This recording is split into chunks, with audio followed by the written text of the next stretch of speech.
A real family gift for the holidays. Welcome back to Techstination. I'm Fred Fishkin.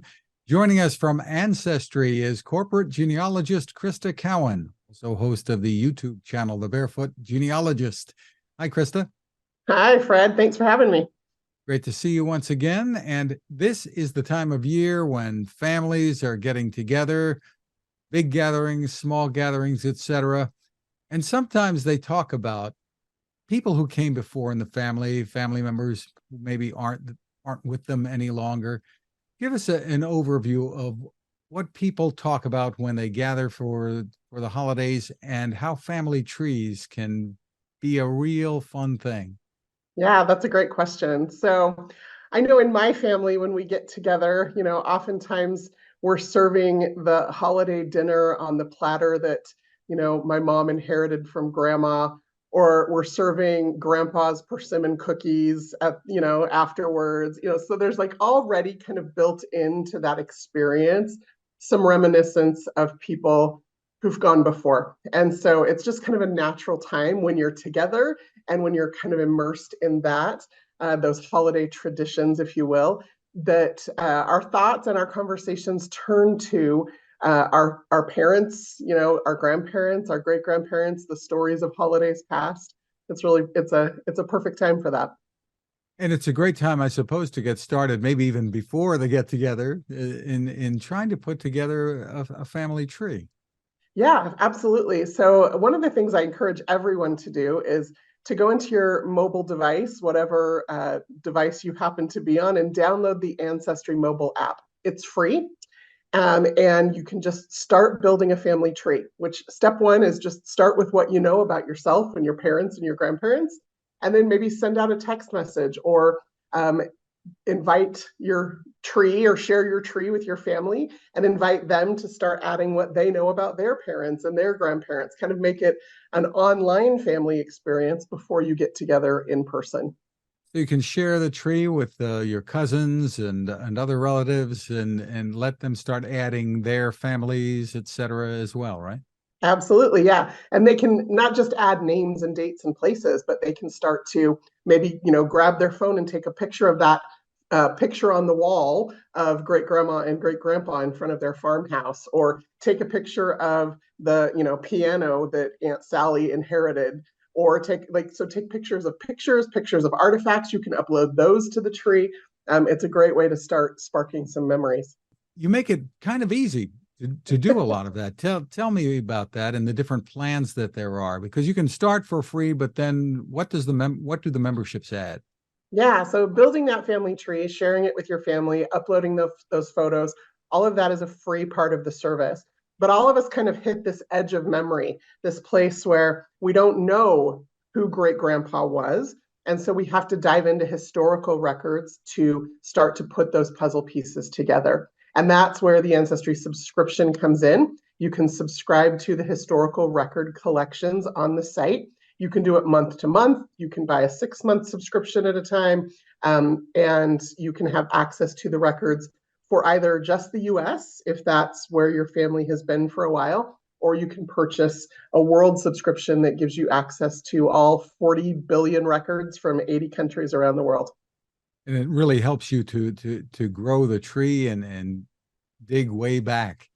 Yeah, yeah. In some branches of my family tree, I can get back into the early 1600s. Some of my branches of my family tree stop in 1870. And then there's the DNA aspect to all of this. So Ancestry DNA, tell us about that and how that can become a part of this picture. Yeah, so every single one of us inherited exactly 50% of our DNA from our dad and 50% of our DNA from our mom. So we carry in us a record of our ancestors because they inherited 50% of their DNA from their mom and dad, and so on back through time.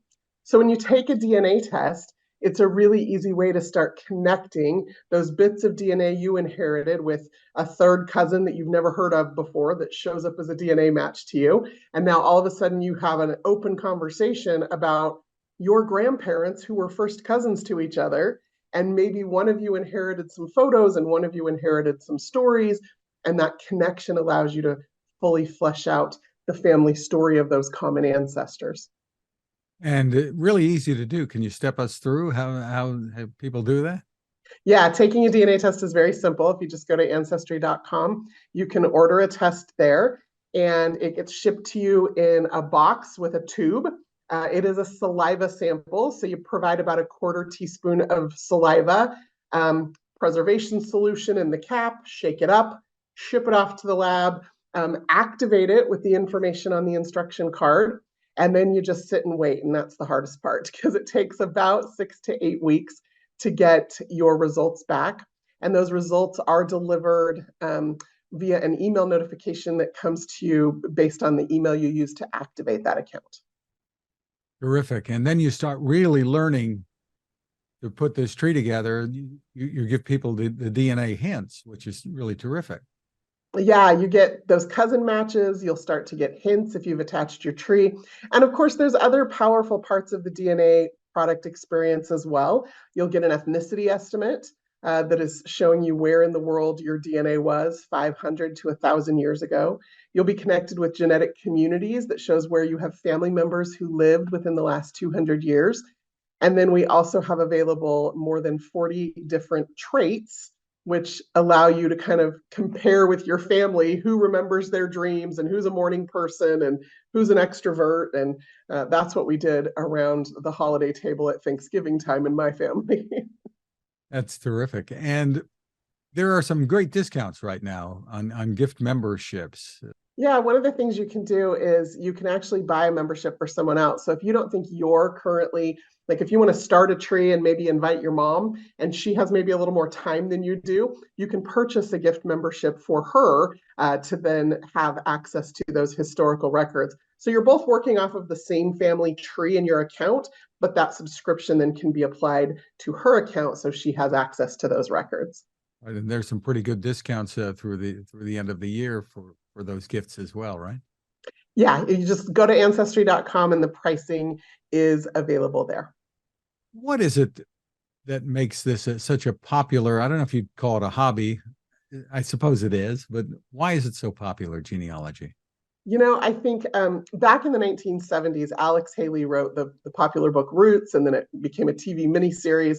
And there's a famous quote from him that I've always just found to be so very true. And what he said was, there is a hunger marrow deep in all of us to know who we are and where we come from. And I think family history fills that need very much.